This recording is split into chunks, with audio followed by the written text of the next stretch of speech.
bonjour. Avez-vous avant de la mort? Nous pouvons demander. Mas a nossa palestra de hoje, Notre conférence d'aujourd'hui, nós vamos falar sobre as evidências científicas que podem corroborar a tese da existência da consciência após a morte. nous allons étudier donc les évidences scientifiques qui peuvent corroborer à l'existence de la vie après la mort. J'ai beaucoup de diapositives, mais je n'ai pas beaucoup de temps. Eu tenho muito slide, mas não tenho muito tempo. Muito bem. O que esse artigo foi publicado na conclusão de minha dissertação de mestrado na Universidade Federal de Juiz de Fora, no Brasil. C'est donc un article que j'ai publié dans la conclusion de mon travail à l'université de Juiz de Fora, en Minas Gerais, au Brésil. E nós vamos conversar um pouco sobre as conclusões que tivemos. Et je vais parler un peu des conclusions à laquelle je suis arrivé. Então, a possibilidade da autonomia da consciência sobre a morte do cérebro e a consciência que existe após a morte como um veículo apenas, o cérebro, na verdade, como um veículo da consciência, já é uma hipótese conhecida e especulada pela medicina. Donc la possibilité de l'autonomie de la conscience en lien aussi avec le cerveau a déjà été véhiculée dans la littérature scientifique médicale. Existe uma longa tradição de pesquisas que tratam desses temas. Il y a aussi une longue tradition de recherche sur ce domaine. O trabalho, a pesquisa mais antiga, que foi um artigo de revisão, data do século XIX, 1898, escrito pelo filósofo americano J. Hyslop. Le travail le plus ancien qui est dans les bases de données médicales date du 19e siècle et donc a été écrit par le médecin James Hyslop. Então, em nosso trabalho de mestrado, em nossa pesquisa de mestrado, nós nos preocupamos em traçar um panorama sobre o que foi publicado durante todo o tempo de pesquisas nessa área e que temos acesso na literatura científica. Et donc dans mon travail de maîtrise, j'ai dressé un panorama de toutes les études qui ont été faites dans ce domaine. E essa é a justificativa da nossa pesquisa, uma tentativa de compreender os tipos de estudos, os principais temas, as metodologias aplicadas e os resultados principais na produção global das pesquisas. Et donc là, vous voyez le justificatif donc, de ce travail qui était de comprendre les types d'études, les principaux thèmes, les schémas méthodologiques et les résultats principaux qui ont été atteints. E a gente se admirou porque até os dias de hoje ninguém ainda tinha feito um trabalho que tivesse essa preocupação. Et jusqu'à aujourd'hui, il n'y a pas eu de travail qui a été fait donc dans ce but.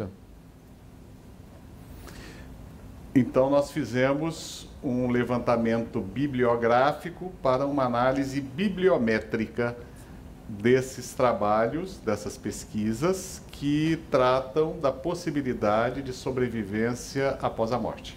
Nous avons donc réalisé un relevé bibliographique pour faire un travail bibliométrique de toutes ces publications qui ont abordé la possibilité de survie de la conscience après la mort. O que nós fizemos inicialmente foi definir palavras-chave de pesquisa que poderiam abranger todos ou o maior número possível de trabalhos. Nous avons donc commencé par définir les principaux mots-clés pour la recherche des travaux qui ont été réalisés dans ce domaine. Utilizamos termos na língua inglesa En anglais, e utilizamos bancos de pesquisa, bancos de dados médicos também na língua inglesa.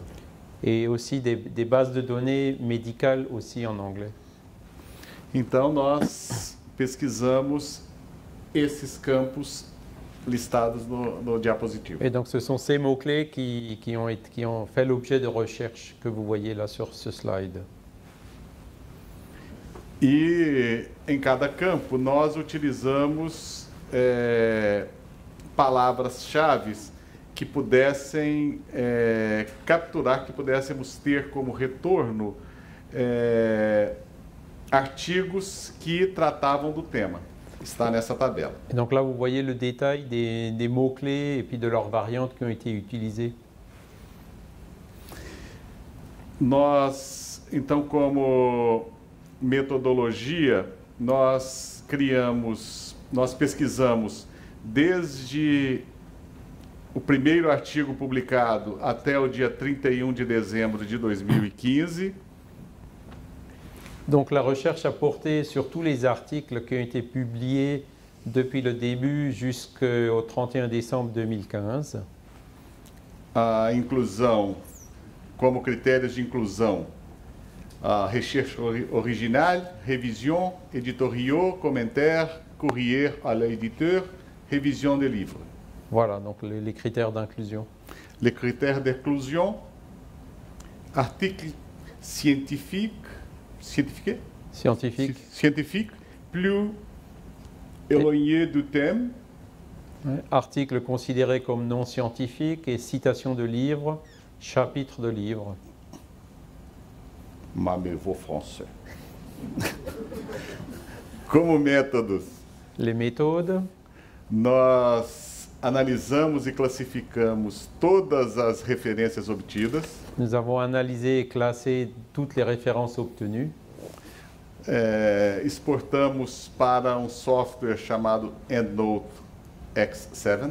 Nous les avons exportés dans un logiciel qui s'appelle EndNote X7. E depois criamos um filtro para exportação para Excel, Microsoft Excel. Et donc on a utilisé un filtre pour l'exportation en Excel. Nós, então, dentro da metodologia, o principal era diferenciar o que era um artigo científico, o que estava dentro do tema e também tirar os artigos repetidos, duplicados. Et donc dans l'analyse, la classification, il y a aussi eu donc la vérification des mots-clés, que les articles traitaient bien du thème, et aussi l'élimination des articles en double. E nós analisamos então os seguintes campos. Et nous avons donc analysé les champs suivants: A produção dos principais autores, la production des principaux auteurs, os tipos de artigos publicados, les types d'articles publiés, nome dos artigos originais publicados, nombre d'articles originaux publiés e o fator de impacto das revistas. et le facteur d'impact des revues. Fator de impacto significa a capacidade deste artigo ser duplicado, ser visto. Donc, le facteur d'impact, c'est la capacité de ces articles à être vus ou à être dupliqués. Quanto maior o fator de impacto de uma revista, maior a chance desse artigo ser citado e de ser lido por um número maior de profissionais. Et donc, plus grand est le facteur d'impact d'une revue, plus cet article aura de chances d'être cité et référencé par d'autres articles. Então, como resultado, nós obtivemos 9.065 artigos. Nous avons donc obtenu 9065 articles. Excluímos 2.255 duplicados. Après avoir exclu 3255 doubles. 3.856 que tiveram critério de exclusão. 3856 qui remplissaient les critères d'exclusion. E sobrou para o escravo aqui 1954 artigos. Et donc, Sobraram. il m'a resté la bagatelle de 1954 articles à analyser. E nós então encontramos 598 artigos em experiência de morte imminente, Donc 598 en EMI, 223 artigos en experiência hors corps, oui, 223 EHC, 56 artigos em experiência de fin de vie, 56 EFV, 224 artigos em possession e trans, 224 de possession et trans, 244 artigos em mémoire de vie passée, 244, ouais, 565 artigos em médiumnité 565 e 44 artigos de outros termos únicos. et 44 autres articles qui ont été donnés avec des termes uniques. Então, essa figura representa o nosso trabalho. Vous voyez ici donc le schéma de l'analyse. E vamos falar então inicialmente de mediunidade. Je vais commencer par vous parler de la médiumnité. Começo falando pela mediunidade porque o tema de amanhã nós iremos abordar, no tema de amanhã, mediunidade e a diferenciação com doenças mentais. Parce que demain, nous allons traiter donc le thème de la médiumnité et la différence entre les troubles mentaux. A definição de mediunidade que nós utilizamos no meio científico Et donc là, vous voyez la définition de la médiumnité utilisée dans les milieux scientifiques. não é melhor do que a definição de Allan Kardec. Elle n'est pas meilleure que celle d'Allan Kardec. Pelo contrário, é pior. Au contraire, elle est pire. Mas, né? Mais Bom, o Dr. Moreira Almeida, da Universidade de Juiz de Fora, no Brasil, donc le docteur Moreira Almeida de l'Université de Juiz de Fora au Brésil, ele vai definir a mediunidade como um conjunto de experiências na qual um indivíduo, que é chamado médium, donc il définit la médiumnité comme un ensemble d'expériences dans lesquelles un individu qu'on appelle le médium allègue entrer en contact avec ou être sous le contrôle de la personnalité d'une personne déjà décédée. décédé. Moreira Almeida, 2012. Porém, Cependant,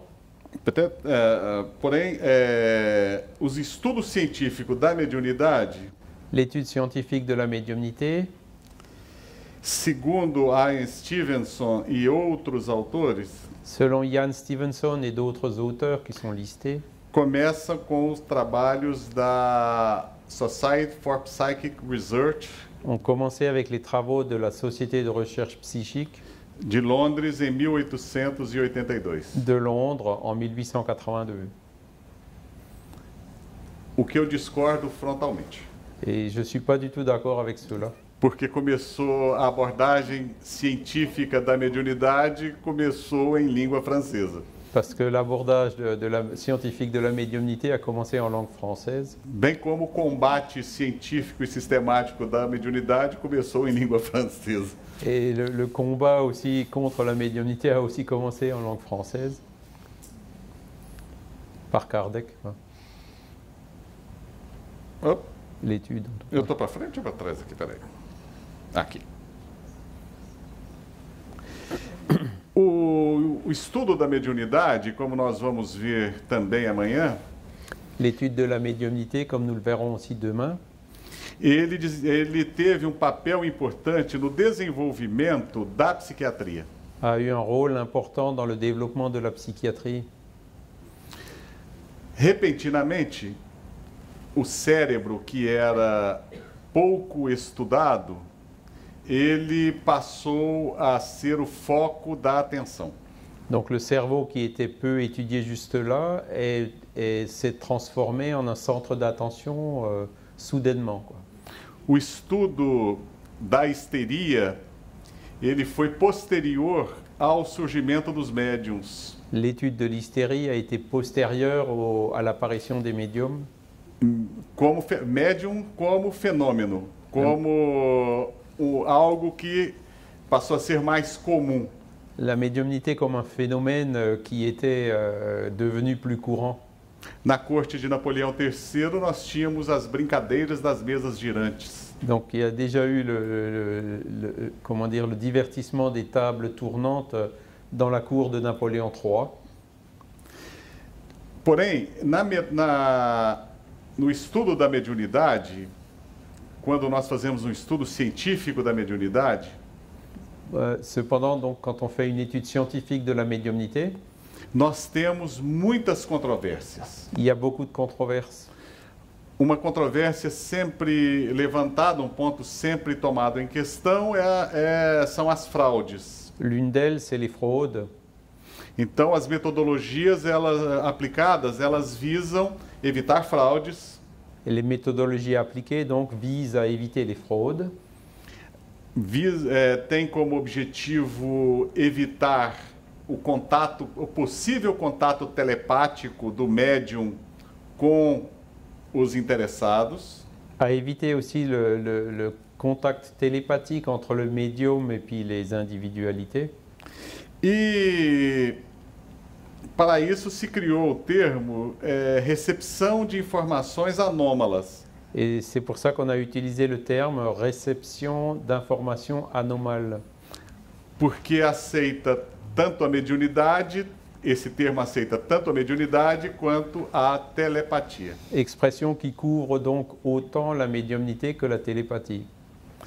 Apesar desse termo ter sido criado pelos pesquisadores americanos Julie Michel e colaboradores, Bien que donc cette expression a été créée par les chercheurs américains Julie Michel et puis d'autres collaborateurs, foi efetivamente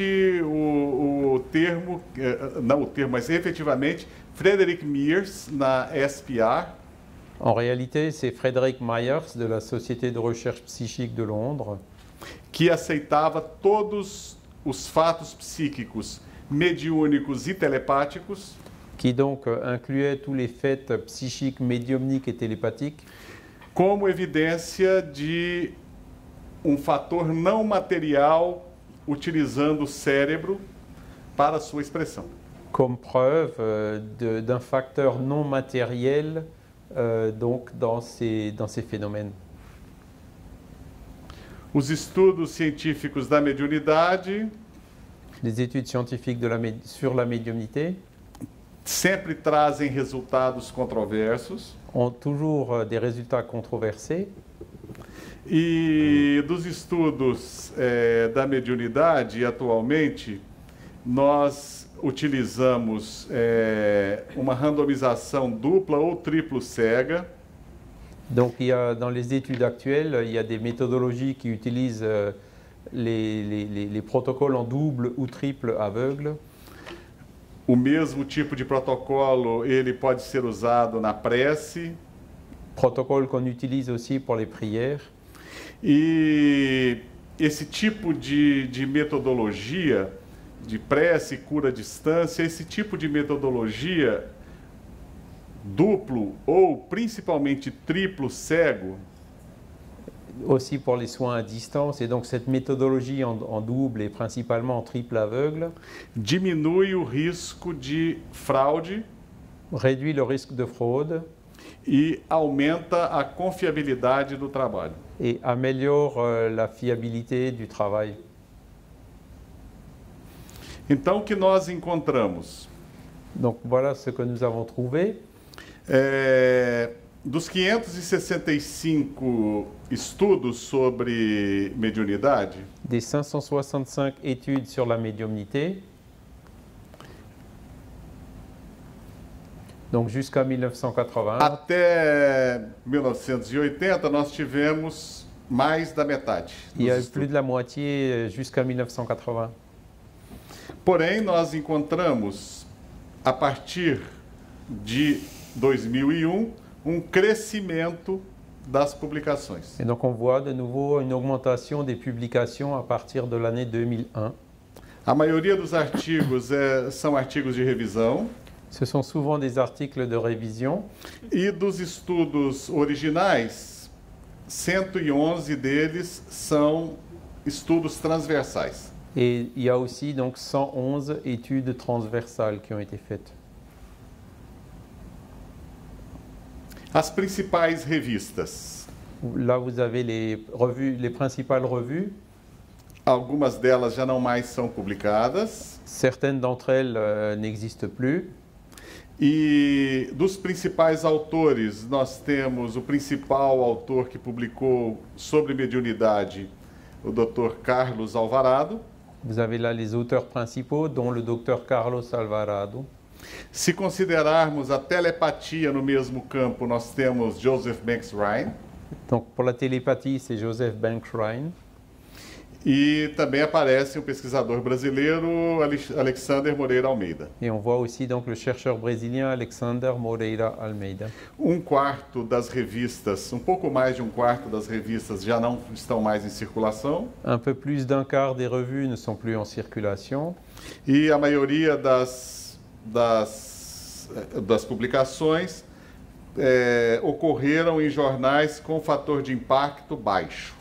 Et la plupart des publications ont été dans des revues avec un facteur d'impact relativement bas. Porém, algumas delas ocorreram em revistas que têm um fator de impacto já considerável. Mais d'autres ont été publiées dans des revues qui ont un facteur d'impact plus important. Se a gente fizer um ranking de país, Par pays, États-Unis, oui. Grã-Bretanha, Brésil, Germanie, Allemagne, Itália. Italie. Ouais. Esse gráfico é interessante. Et ça, c'est un graphe intéressant. Nós vemos um crescimento de publicações de mediunidade até a década de 40. Donc il y a une grosse quantité qui a été publiée jusqu'aux années 1940.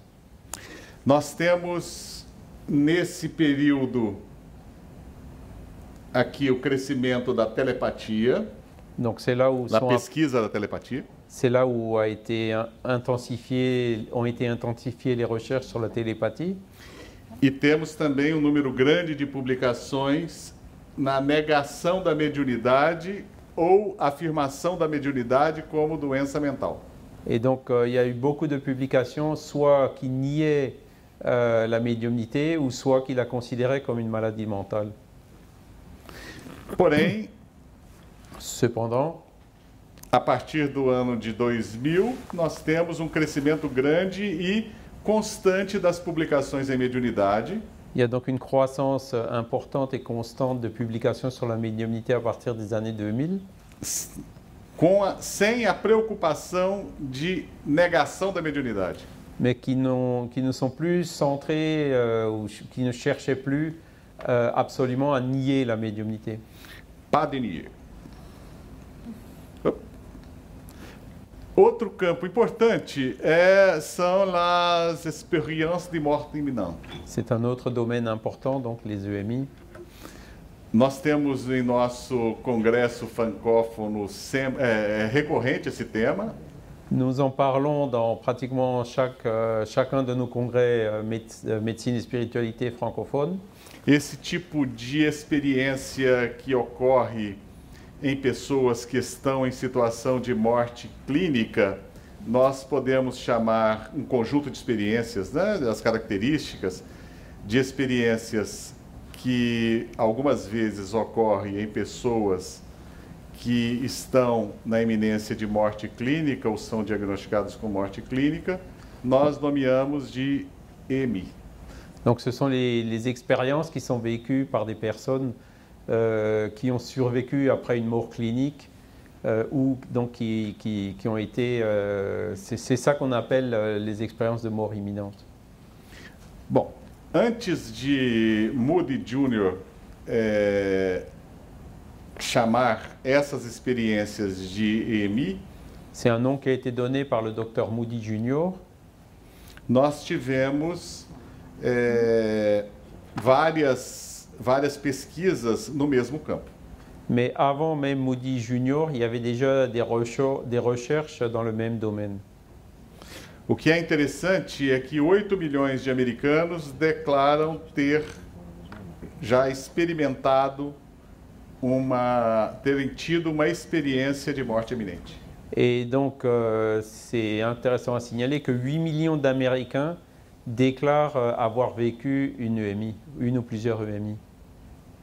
Alguém no auditório conhece, já passou por EMI? Tem uma pessoa. Est-ce qu'il y a quelqu'un dans l'auditorium qui a déjà vécu une EMI? 2, 3, 4, 4, 5, 6. 6. Peut-être 4 millions de Belgiens et Français. Donc il y a peut-être 4 millions de Belges et de Français. Ouais. Mas é uma ocorrência que não é incomum. C'est donc un phénomène qui n'est pas rare. Geralmente, as pessoas que passam por uma experiência dessa se sentem envergonhados. Souvent, les personnes qui passent par ce genre d'expérience ont initialement quelques réticences. Evitam falar no assunto. Évitent d'en parler. E procuram socorro em geral, procuram o auxílio de um psiquiatra. Et généralement, recherchent l'aide d'un psychiatre. Que, à exceção da doutora Olfa, costumam prescrever medicamentos. Et les psychiatres, donc à l'exception du docteur Olfa, d'habitude, ils prescrivent des médicaments. Como se a experiência de morte iminente fosse uma produção delirante. Comme si les expériences de mort imminente, c'était un délire, un phénomène délirant. Uma quase folie. Une quase loucura. Ouais.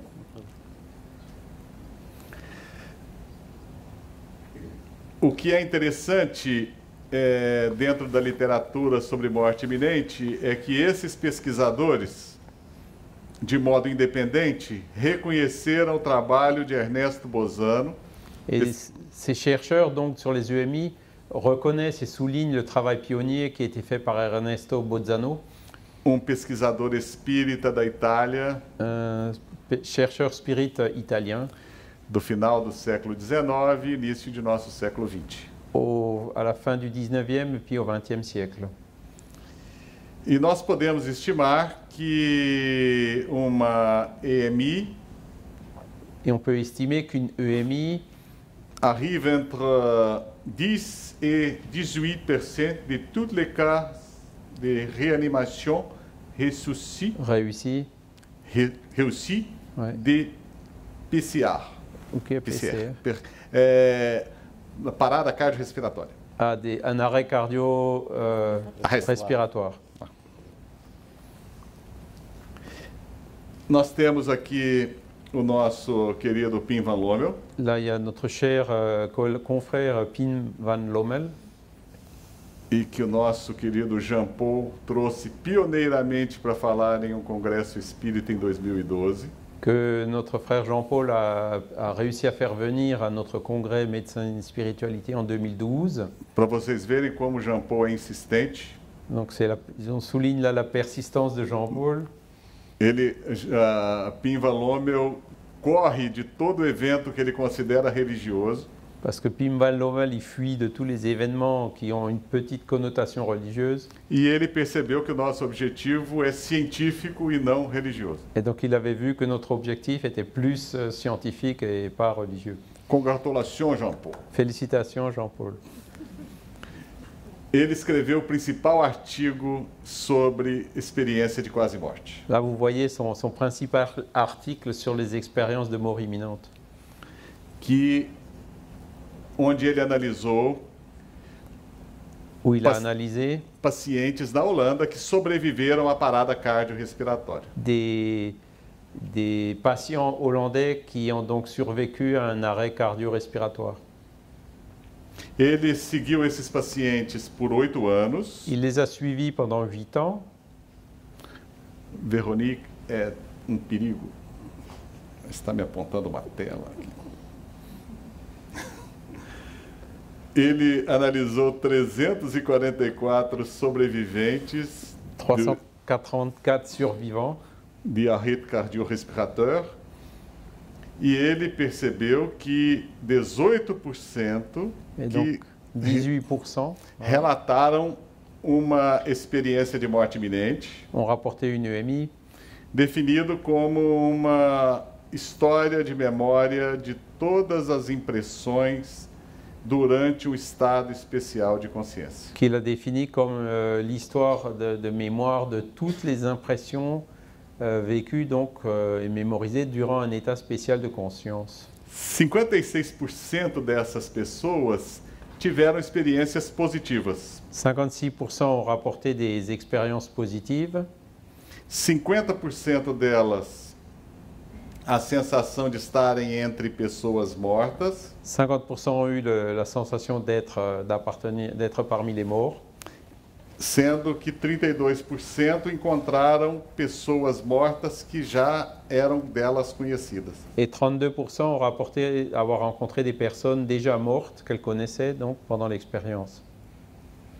Então nós temos um campo novo, C'est un domaine nouveau. Jusqu'à 1980, até 1980 nós tivemos pouquíssimos artigos Jusqu'en 1980, il y avait très peu de choses. e tivemos publicações a partir de 81. Et les publications donc ont commencé en 1981. A maioria dos artigos é revisão. Il y a beaucoup d'articles qui sont des révisions, Nós temos muito relatos de caso, beaucoup de rapports sur des cas, mas os principais artigos são estudos transversais. et il y a aussi une grande quantité donc, d'études transversales. Nós tivemos 6 estudos prospectivos. Il y a eu aussi 6 études prospectives. As principais revistas, Les principales revues, a principal revista é o Journal of Near Death Studies, c'est la première, ouais, Journal of Near Death Studies, porque é uma revista que se dedica a publicar apenas artigos desse tema. qui est consacrée à des articles sur ce thème. Mas, infelizmente, é uma revista que não é classificada nos fatores de impacto. Mais elle n'est pas classée dans les facteurs d'impact. Por isso, nós temos 42% das revistas que publicam não tem classificação do fator de impacto. C'est ce qu'on voit ici. Donc il y a 42% des articles qui ont été publiés dans des revues sans facteur d'impact. Porém, 31 publicações tinham 31 revistas, na verdade, que publicaram artigos sobre EMI, tinham um fator de impacto maior do que 3. Par contre, il y en a eu 31 donc dans des revues avec un facteur d'impact supérieur à 3. Então, na classificação de país, nós temos États-Unis, Grã-Bretanha, Austrália, Germã, Itália, Allemagne, Alemanha, Italie et Germânia, Pays-Bas. Alemanha, Allemagne, e Pays-Bas. Pays-Bas.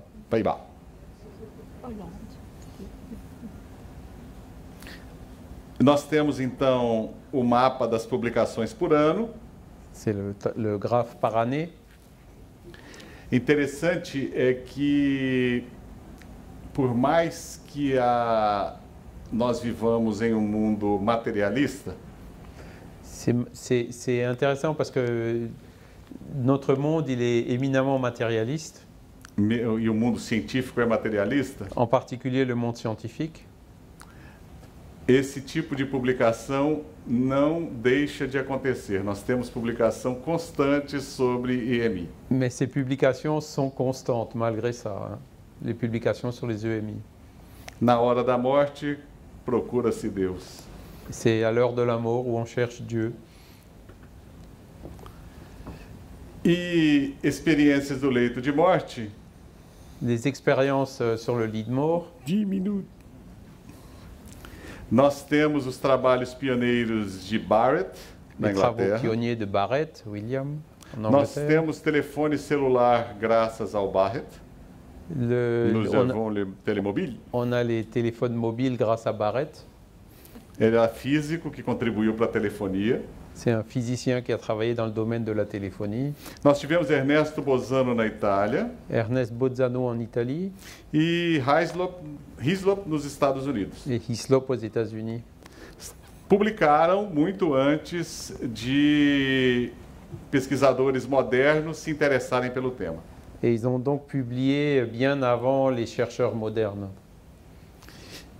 Nas experiências do leito de morte, as pessoas que estão em um estado terminal, elas passam para um estado diferente, um estado transcendente. Les personnes donc en phase terminale sur le lit de mort, elles passent par un état différent qui est transcendant.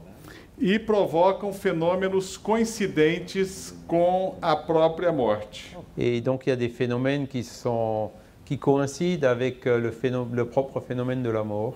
Como, por exemplo, o relógio que para no momento em que a pessoa morreu, Par exemple, l'horloge qui s'arrête au moment où la personne décède, o telefone que toca no momento em que a pessoa está morta e quem vai atender tem a certeza que é o moribundo quem está ligando. le téléphone qui sonne au moment de la mort et puis la personne qui est sûre que le moribond il est impliqué, enfin, que c'est l'instant où il est mort. A sensação de presença daquela pessoa que está a morrer à distância da pessoa amada, La sensation de la présence à distance de la personne qui décède, entre outros fatos. parmi d'autres faits. Ouzes, Carles Ouzes, ele era um pesquisador radicado nos Estados Unidos. Carles Ozies est donc un chercheur américain. Em 1961, ele fez uma entrevista com 640 médicos e enfermeiras perguntando sobre o momento da morte de seus pacientes. Et donc il a questionné plus de 640 médecins et infirmières sur les phénomènes qui se sont produits au moment de la mort de personnes. E ele ouviu relatório de pessoas que no momento da morte diziam para seus médicos e enfermeiras Et donc il y a eu des récits de personnes qui au moment de leur mort ont dit aux médecins et aux infirmières que viam familiares próximos aguardando para recebê-los no outro lado da vida, qu'ils voyaient des membres de leur famille déjà décédés qui étaient prêts à les accueillir de l'autre côté de la vie, ou figuras angelicais, ou alors des anges, ou pessoas recobertas de muita luz, ou des personnes avec beaucoup de lumière, alguns beaucoup de noir. certaines parfois en noir. E em 1977, Et en 1977, ele e colaboradores repetiram o mesmo estudo com a população da Índia, de médicos e enfermeiros. ils ont refait le même genre d'études en Inde, donc avec des médecins et des infirmières indiens. E que coincidência, os relatos eram os mesmos. Et donc les récits étaient les mêmes. Na Índia também viam parentes queridos, Les Indiens, donc en Inde, ils voyaient aussi des parents chers, des êtres chers décédés, figuras angelicais, des figures angéliques. e nós nos perguntamos, será que alguém esperaria o contrário? Alors on peut se demander, est-ce qu'on s'attendait au contraire? Porém, os sociólogos e pesquisadores da cultura Mais les sociologues et ceux qui font des recherches sur les cultures ficaram espantados porque esperavam que a religião, como fenômeno cultural e produzida pelo cérebro, não produzisse fenômenos iguais entre povos diferentes. ils s'attendaient au contraire, puisqu'ils pensaient donc qu'il allait y avoir une influence de la culture et puis des croyances religieuses sur ces phénomènes. No Brasil, nós dizemos quebraram a cara. Não tem Olá. tradução em Au francês. Brésil, on dit quebraram a cara, c'est-à-dire Casser le visage. Pas de ils se sont tradução. cassés la figure, ou je sais pas trop comment le dire. Ouais. Casser la figure. Casser la figure, ouais. Casser la Ils visage. se sont plantés. Casser quoi. la visage. Voilà. Ils se sont trempés. A maioria dos estudos é baseada no relato dos cuidadores. 5 minutes. Donc la plupart des récits ont été transmis donc par le personnel soignant. E muitos médicos comparam as visões de alguns pacientes com alucinações. Et il y a beaucoup de médecins qui associent ces visions à des hallucinations. Eu, pessoalmente, tenho alguma experiência com pessoas no momento da morte. J'ai personnellement quelques expériences avec des personnes à l'imminence de la mort. Já pude presenciar vários relatos de moribundos que dizem que familiares os esperam. J'ai entendu le récit de plusieurs moribonds qui disaient qu'il y avait des membres de leur famille qui les attendaient. E já me assustei muito quando uma paciente me disse que seu marido, já falecido, estava feliz em me ver.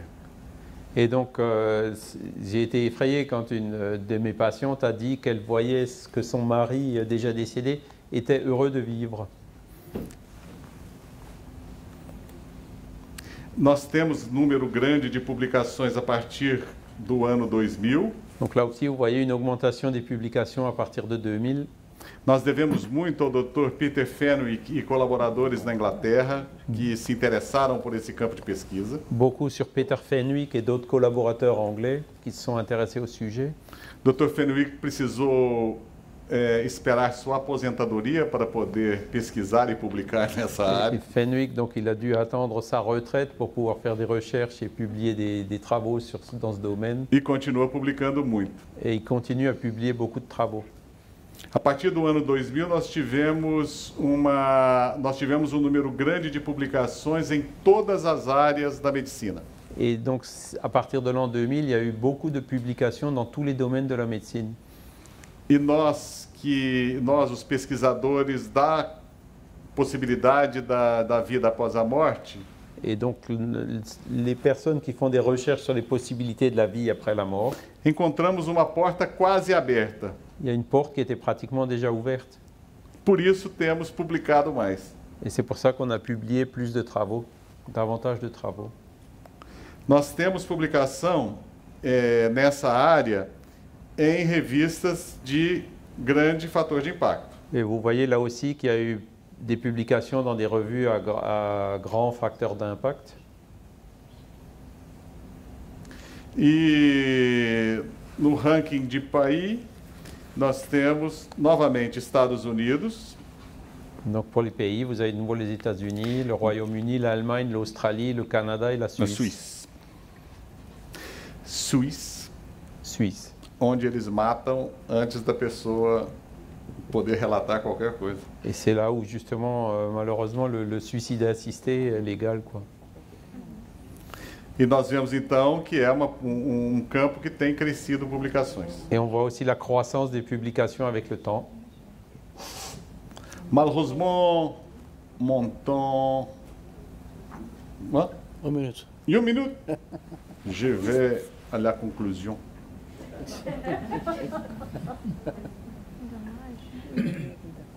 Para os que se interessarem, eu autorizo o Fábio a distribuir os Donc, slides.